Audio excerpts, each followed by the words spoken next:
Jake Reynolds adjusted the collar of his neatly pressed white shirt and tightened the apron around his waist. At 27 years old, Jake had worked at Magnolia Diner for nearly 5 years, juggling plates, smiles, and sarcastic remarks with ease. His blonde hair was slicked back, his blue eyes sharp and calculating as they scanned the crowd for potential big tippers. The diner sat in the heart of downtown, bustling with regulars, tourists, and the occasional odd character. Jake prided himself on efficiency and charm, but his friendliness had limits. He was quick to judge, often dismissing customers who looked like they couldn't afford the check. For Jake, time was money, and he had little patience for anyone who seemed to waste either. "Another day, another dollar," he muttered, slipping his notepad into his apron pocket. His coworkers joked about his sharp tongue and occasional snark, but Jake rarely felt remorse. After all, he thought, why cater to people who didn't belong in a place like this? On the opposite end of the city, in a shaded alley near a park, Marvin Marty Johnson stirred awake. At 54, Marty had seen better days, but he carried himself with quiet dignity. His graying beard framed a face marked with the lines of hardship, and his deep brown eyes reflected resilience that refused to wane. Marty's morning routine was a mix of survival and gratitude. After folding his tattered blanket, he'd gather his meager belongings, a worn backpack, a sketchbook, and a thermos. Drawing was his solace. Despite his situation, Marty saw beauty in the world, often sketching the people and places he encountered. Life had been kind to him. Once a skilled carpenter, Marty lost his livelihood after a workplace injury and a series of misfortunes. But he never begged. Instead, he believed in exchanging kindness for kindness, often offering sketches or small acts of help in return for food or assistance. Today, hunger gnawed at him more fiercely than usual. As he glanced at the diner across the street, he felt a flicker of hope. He had saved enough for a simple meal, and perhaps he thought the staff would understand his position. Magnolia Diner was a snapshot of mid-century Americana. Its bright red booths and checkered floors glistened under the glow of neon signs advertising coffee and burgers. The air carried the aroma of sizzling bacon and freshly brewed coffee, enticing passers-by to step inside. The walls were adorned with vintage photographs and retro memorabilia, giving the diner a nostalgic charm. Wait staff hustled between tables, balancing plates piled high with pancakes, burgers, and fries. The constant hum of chatter and clinking silverware filled the air. Outside, the world was less picturesque. The surrounding streets told a tale of disparity. While office workers and tourists roamed in search of meals, alleyways just a block away sheltered the city's most vulnerable. The contrast was stark. Inside the diner, warmth and abundance. Outside, struggle and survival. Jake's sharp gaze fell on the diner door as it swung open, revealing Marty's hesitant figure. A shadow of discomfort flickered across Jake's face. "Great," he muttered under his breath. His mind jumped to assumptions about Marty's presence, expecting trouble. Marty's steps were tentative but purposeful as he approached the counter, clutching his worn backpack. He had no intention of causing trouble, only hoping for a warm meal. Unbeknownst to both, this brief encounter would challenge their perceptions and leave an indelible mark on their lives. Marty pushed open the glass door of Magnolia Diner, the jingling bell announcing his presence. The warm air wrapped around him, a sharp contrast to the crisp morning chill outside.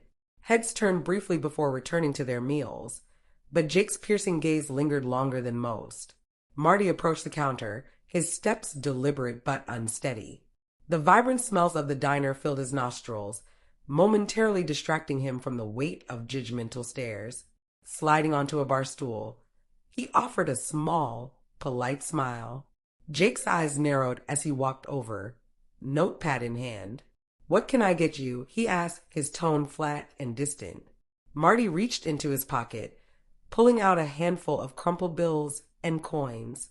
"Could I get a coffee and maybe the smallest breakfast you have?" he asked softly. Jake raised an eyebrow, his lips curling into a faint smirk. "Smallest breakfast? Huh." He glanced at the scattered coins on the counter. "Sure you're in the right place?" Marty's smile faltered, but he nodded. "I've got enough," he said firmly, though his voice carried a hint of pleading.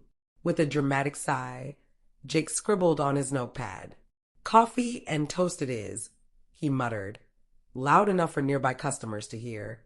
A couple of them chuckled nervously. As Jake walked back toward the kitchen, he shook his head, muttering under his breath. "Unbelievable," he said to a co-worker.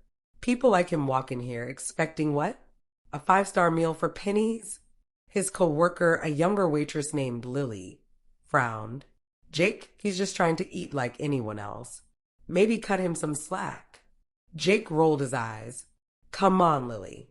He's probably going to sit here for hours nursing that coffee. We've got paying customers to serve."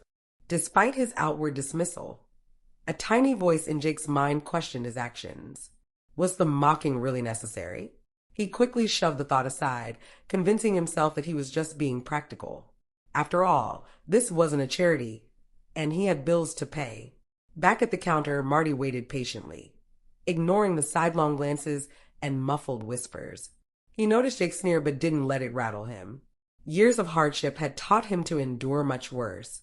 When Jake returned with a coffee and a plate holding a single slice of toast, he placed it on the counter with a clatter. "Here you go. Bon appetit," he said, the sarcasm in his voice unmistakable. Marty looked at the plate, then back at Jake, and smiled, a genuine, warm smile. "Thank you," he said sincerely. Jake blinked, caught off guard by the man's response. There was no anger, no indignation, just gratitude. Marty sipped his coffee slowly, savoring the warmth.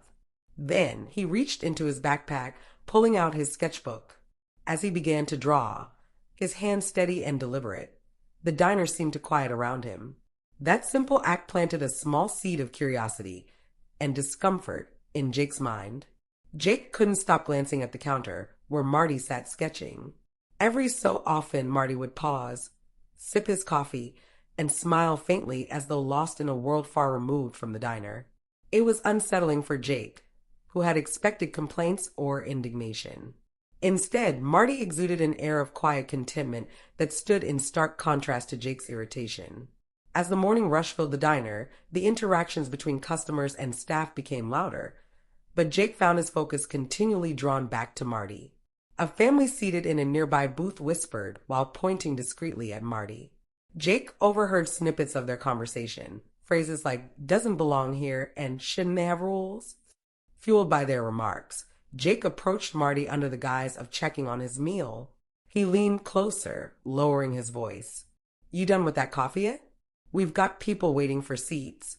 Marty looked up, calm as ever. "I'll be done soon. Thank you for checking." The politeness only annoyed Jake further. Without another word, he turned sharply, his frustration simmering beneath a thin veneer of professionalism. As Jake fumed, Lily observed the exchange from the far end of the counter. She was known for her empathetic nature, often extending kindness to those others overlooked. Watching Marty, she noticed the intricate lines taking shape in his sketchbook, a detailed drawing of the diner, its walls, and its bustling patrons. "Jake," she said softly when he passed her, "you might want to take another look at what he's doing." "What?" Jake snapped, barely glancing at her. Lily gestured subtly toward Marty. "He's drawing. And he's good. Maybe give him a little space." Jake scoffed but didn't respond. Meanwhile, an older customer named Mr. Hargrove, a regular at the diner, called out to Jake. "Hey, kid, that man's drawing me," he said, a mix of surprise and delight in his voice. Jake turned toward Marty and saw the sketch, Mr. Hargrove's profile, captured with incredible detail and artistry. The old man grinned. "That's some talent. Don't see that every day." Jake felt his stomach churn. He couldn't decide if he was more annoyed by Marty's skill or the growing admiration from others. For the rest of the morning, Jake found himself in an unusual state of unease. The initial annoyance he'd felt toward Marty began to morph into something heavier, a weight he couldn't quite shake. As he wiped down tables and refilled coffee cups, his mind replayed the scene at the counter. Marty's calm demeanor, his genuine gratitude, and now his artistic talent. It all gnawed at Jake's carefully constructed view of the world. "What's his deal?" Jake muttered to himself. He thought about how Marty had thanked him, despite the subpar service and thinly veiled sarcasm. Most people would have pushed back, complained, or left. Marty, however, had remained composed, his focus seemingly unshaken. Jake began to wonder, was he the villain in this scenario? The thought unsettled him. His behavior had felt justified at the moment, but now, in hindsight, it seemed cruel. The sketch Marty was working on had also caught Jake off guard. The level of detail, the emotion captured in the lines, Jake couldn't deny it was impressive. Was it possible Marty was more than just some homeless guy? The question lingered, growing louder with each passing minute. As Jake carried a tray of food to a table, he caught sight of Marty handing the completed sketch to Mr. Hargrove. The older man beamed, offering Marty a heartfelt handshake and a generous tip. Marty tried to refuse, but Mr. Hargrove insisted. "That's for your talent, son," Mr. Hargrove said. "Don't ever let anyone tell you you're less than." Jake froze in place, the words hitting him like a punch to the gut. He realized he had been doing exactly that, treating Marty as less than human. Returning to the counter, Jake glanced at Marty one more time. The man was finishing his coffee, preparing to leave, his sketchbook tucked neatly into his backpack. A strange sense of urgency welled up in Jake, as though he were running out of time to fix something he hadn't fully understood he'd broken. As Marty rose from the counter, he adjusted his backpack and prepared to leave. Before heading out, he paused and turned toward Jake. His warm smile reappeared, catching Jake off guard. "Thank you for the coffee," Marty said simply, sliding his cup toward the edge of the counter. Jake, uncertain how to respond, offered a curt nod. But what happened next caught him completely off guard. Marty reached into his backpack and pulled out another sketch. He placed it carefully on the counter in front of Jake. The drawing was of Jake himself mid-service, balancing a tray of dishes with a look of quiet determination on his face. The details were striking, the slight crease in Jake's brow, the confident tilt of his posture. Below the sketch, Marty had written a single sentence: "Everyone carries something unseen." Jake stared at the drawing, his mouth slightly open. The line struck him harder than he expected. It was as though Marty had seen through the walls Jake had spent years building, straight to the struggles Jake rarely admitted even to himself. "I thought you might like to have it," Marty said softly, his voice full of genuine kindness. "Take care." With that, Marty turned and walked toward the door. Before Marty could leave, Lily stepped forward, holding a folded piece of paper. "Wait," she said, stopping him. "What's this?" Marty asked, surprised. "It's just a little something from all of us," she replied, her voice gentle but insistent. Marty hesitated before unfolding the paper. Inside was a collection of cash, small bills, and coins from the staff who had quietly noticed him over the weeks. Tears welled up in his eyes as he realized what it was. Jake watched the interaction, his chest tightening. He hadn't contributed, too wrapped up in his own judgment to consider the possibility of kindness. He felt a pang of shame as he saw the look on Marty's face, a mixture of gratitude and disbelief. "That's not all," Lily added. "I recognized you. A few years back, you built that gazebo in the park, didn't you? My mom used to take me there as a kid. Your work made it special for so many people." Marty nodded, his voice catching. "I did. A long time ago." Jake's heart sank further. Marty wasn't just some homeless guy. He was a skilled craftsman who had contributed to the community in ways Jake had never imagined. As the door closed behind Marty, Jake remained rooted in place, staring at the sketch on the counter. The weight of the morning hit him all at once. His dismissive remarks, the sarcastic service, the assumptions he'd made without a second thought. For the first time, Jake allowed himself to feel the full force of his regret. He thought about Marty's words, "Everyone carries something unseen." How many people had he misjudged because of their appearance or circumstances? How many stories had he dismissed without ever trying to understand? Jake's mind raced through memories of his own struggles, the student loans he was still paying off, the nights he spent worrying about his future, the pressure to prove himself in a job he often felt stuck in. Marty had seen through all of that and offered something Jake hadn't even realized he needed: understanding. Jake took a deep breath, his hands trembling slightly as he picked up the sketch. The artistry, the thoughtfulness, it was more than a drawing. It was a gift, a reminder of the humanity he had overlooked. Turning to Lily, he said quietly, "I messed up." She nodded, her expression compassionate, but firm. "Then do something about it." The next morning, Jake arrived at the diner early.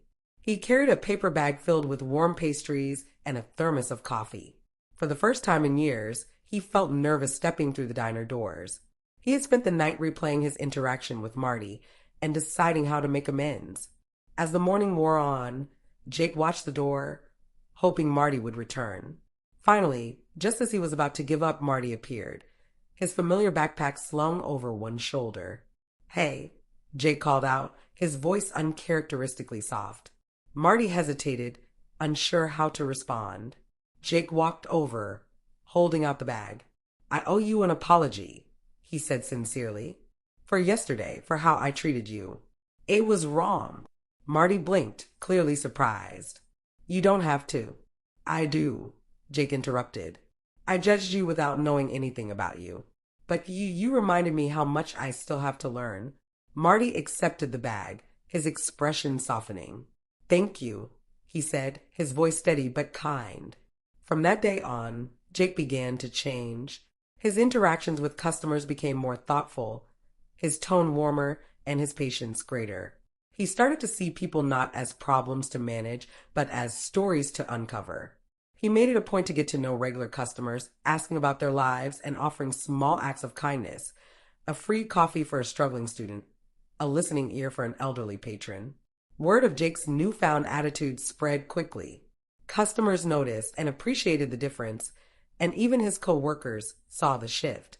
Lily smiled as she watched him engage with people, his sarcasm replaced by genuine curiosity. Jake also kept an eye out for Marty, occasionally leaving a fresh coffee or sandwich outside the diner in case he passed by. While Marty didn't return often, Jake hoped his gestures conveyed his gratitude. One quiet afternoon, Jake sat at the counter during a lull. He pulled out the sketch Marty had left him and traced the lines with his fingers. Everyone carries something unseen. The words echoed in his mind, reshaping how he viewed himself and others. Jake thought about his own struggles, the financial strain, the pressure to succeed, the insecurities he'd hidden behind a facade of cynicism. He realized that Marty had given him more than a drawing. He had given him a mirror to see himself clearly and an opportunity to grow. Jake smiled, feeling a sense of peace he hadn't experienced in years. He didn't have all the answers, but for the first time, he felt like he was on the right path. One evening, as the sun dipped low in the sky, Jake spotted Marty sitting on a bench near the park. Clutching the thermos and another sketchbook, Jake approached cautiously. "Mind if I join you?" Jake asked. Marty looked up and smiled. Not at all. They sat together in comfortable silence, watching the world go by. Jake handed Marty the sketchbook. "I thought you might need a new one. Just a small way to say thank you." Marty's eyes lit up as he took the gift. "Thank you, Jake, for this and for everything." As they sat there, Jake felt a deep sense of connection, a reminder that even the smallest acts of kindness could bridge the greatest divides. Did this story move you? It's a powerful reminder that everyone has a story worth hearing, and sometimes a little kindness can change everything. If this touched your heart, don't forget to like, share, and subscribe for more stories that inspire empathy and celebrate the human spirit. Together, let's make the world a kinder place.